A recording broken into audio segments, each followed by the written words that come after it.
Olá, gente, mais uma vez eu estou aqui hoje para falar sobre sujeito e predicado, sobre os termos da oração. A gente já tem um vídeo aí falando dos tipos de sujeito, né? Claro que eu vou deixar aqui mais um tantinho para dar uma palhinha aí sobre o que são os tipos de sujeito, para que vocês entendam. Então, começamos entendendo o que é frase e oração. Na língua portuguesa, a gente utiliza tanto frase quanto oração. A frase, gente, é qualquer enunciado que possua um sentido numa situação comunicativa. Por exemplo, se eu chegar para uma pessoa e dizer oi, oi é a minha frase, porque a pessoa vai entender que eu estou cumprimentando ela, certo? Uma oração é diferente da frase porque ela possui um verbo, ela precisa ter um verbo. Então, quando eu digo para a pessoa, oi, como você está?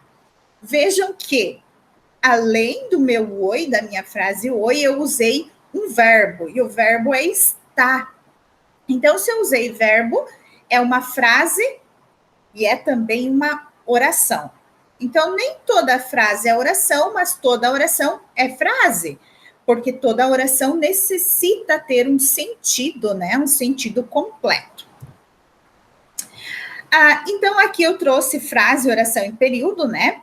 A frase é todo enunciado, pode ter ou não verbo, que tem sentido completo. Por exemplo, fogo é uma oração sem verbo.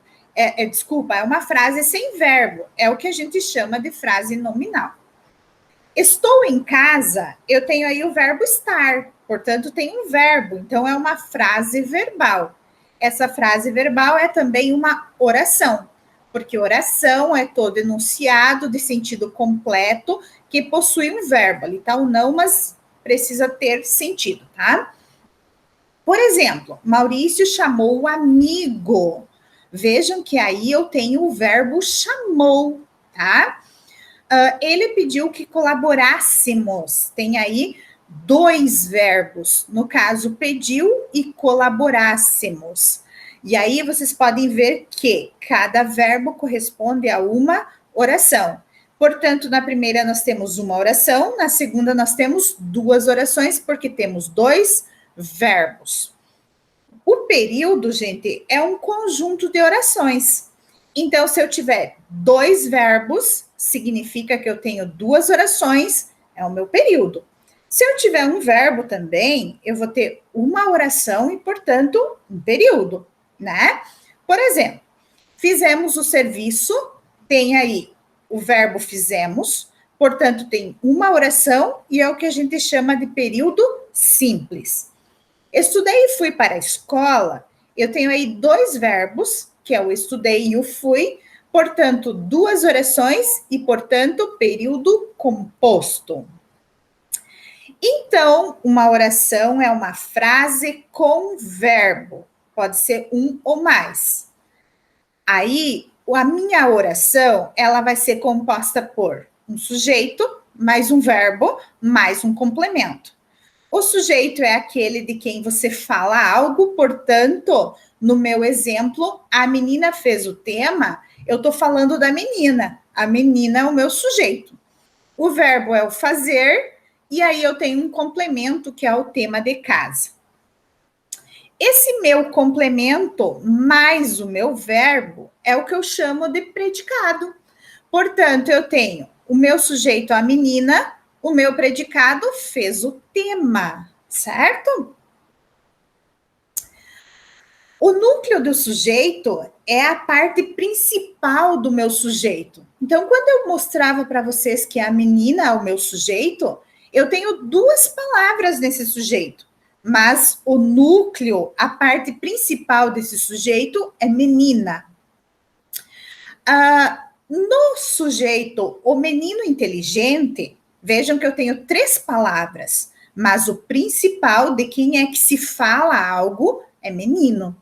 A pasta arquivada, da mesma forma, o principal é pasta. O logotipo da empresa tem aí o meu núcleo logotipo. A menina e o menino Vejam que eu tenho aí um sujeito com 5 palavrinhas, mas os principais é menina e menino.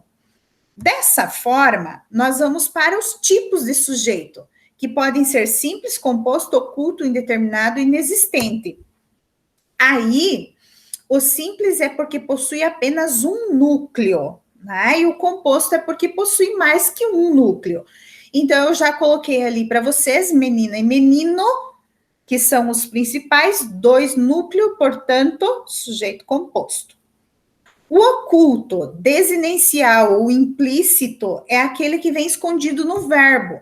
Por exemplo, comprei uma caneta. Gente, no comprei só pode ser eu, o sujeito, certo? Compramos canetas. No compramos só pode ser nós. Então, esse é um sujeito implícito, ou desinencial, ou oculto. Qualquer uma das formas que denominam ele. Tem ali uma tirinha, né? Cebolinha, o verbo entrega o sujeito da oração. E aí o Cebolinha bravo, né? Que fofoqueiro. Temos o indeterminado. O indeterminado é quando esse meu sujeito está, quando o meu verbo está na terceira pessoa do plural. Na terceira pessoa do plural, roubaram o carro. Você vai me dizer assim, prof, mas tem um sujeito, é o eles. Não, porque se eu soubesse quem roubou o carro, eu ia atrás, né? Eu denunciava para a polícia, certo? Mas quando eu falo roubaram o carro, é justamente porque eu não sei quem foi. Foi alguém, mas eu não sei quem, tá?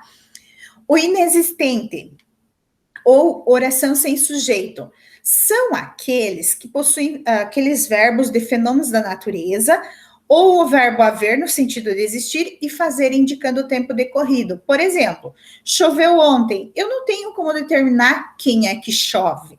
Havia 10 alunos na sala.